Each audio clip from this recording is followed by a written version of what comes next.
The work-life study balance, the key to ensuring that you pass your exams successfully and in a timely manner. So if you are studying for your CIMA qualifications, then please do make sure you stay around and watch this video. So let's go.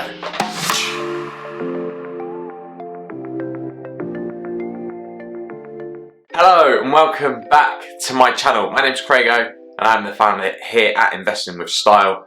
We discuss all things accounting and investing, so if that is a bit of you, then please do make sure you subscribe to my channel.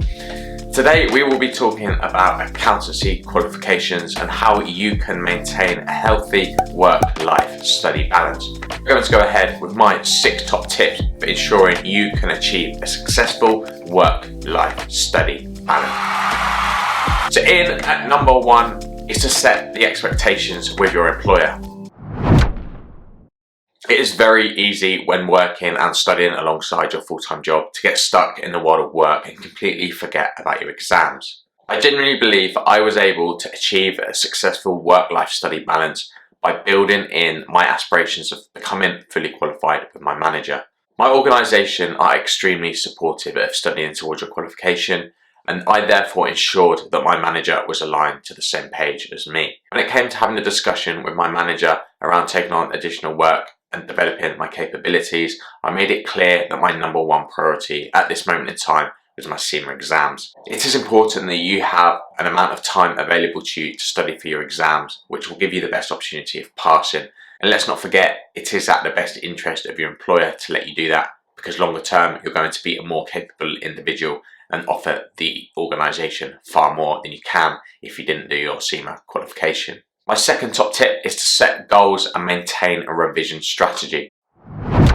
You can set yourself a long-term goal of when you want to complete your exams. You can then work back and schedule an exam by exam deadline of when you want to complete each exam. You can then tailor your revision to, for example, 2 hours a day to enable you to meet those exam objectives. By setting yourself goals and objectives, you have a clear pathway to how you can achieve your overall goal, which is to become a CGMA. And this will hopefully mean that you won't be having last-minute revision sessions, pulling all-nighters, and instead you will be able to structure your revision, do it in a timely manner so that you're prepared for your exam without sacrificing your work-life study balance. And this was something that I was able to achieve, and I'll be perfectly honest with you, it was very rare that I revised any time beyond 8-9 PM at night. And leading on from that, my third top tip is to maintain a routine.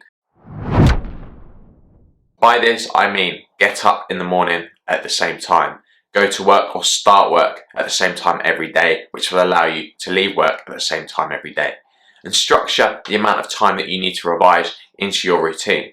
Because if you can develop a healthy habit, you're more likely to continue to work towards your goal and achieve your goal. It supposedly takes about 66 days to form a habit. So the sooner that you can get into a habit and implement that habit into your daily routine, the more likely you are at being successful towards achieving your goals. Unfortunately, studying for your CIMA qualification is not a short-term sprint, it is a long-term slog. So make sure you develop a routine, because it will be key to you achieving your overall objective into becoming a CGMA. And then point number 4, which can be extremely difficult, but it is important you do it, and that is to spend time with family and friends, but also set aside time for leisure time, exercise time.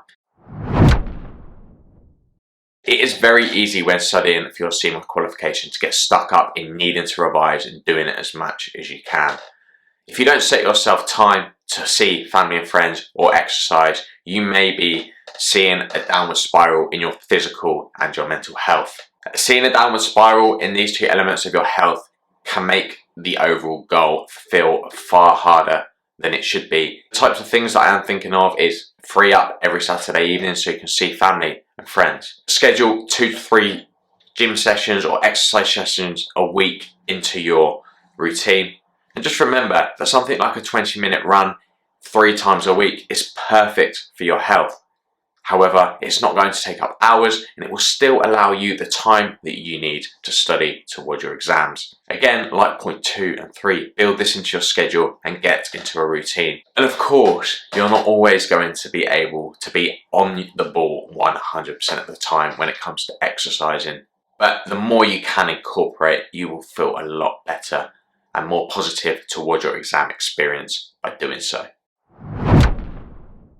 Number 5, which is one that I think is key, is to avoid taking exams during busy work schedules. The majority of us working towards our CIMA qualification are likely to have period, quarterly and yearly closes.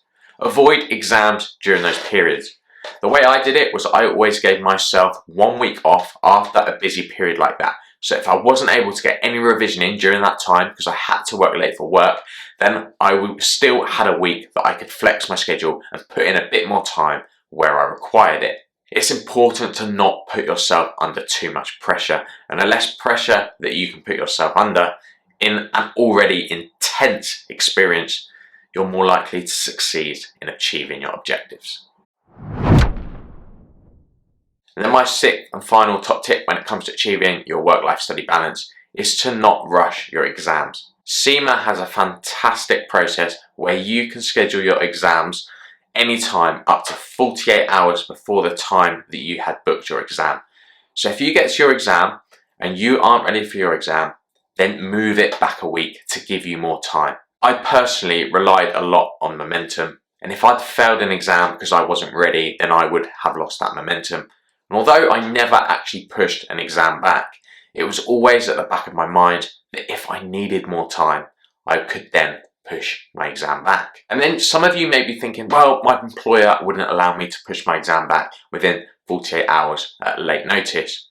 And now I bring myself back to point number 1, where it is key that you are open with your manager and set the expectations with your manager. Build that into your conversation. I may not be ready. Make them clear.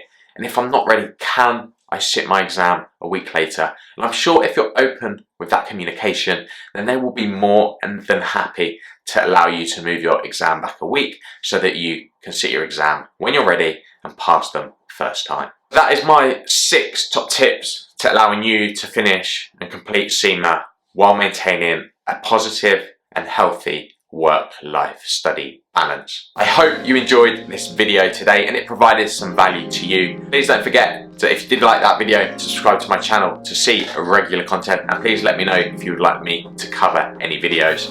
But that is all from me today. I look forward to seeing you in the next one. Until then, goodbye.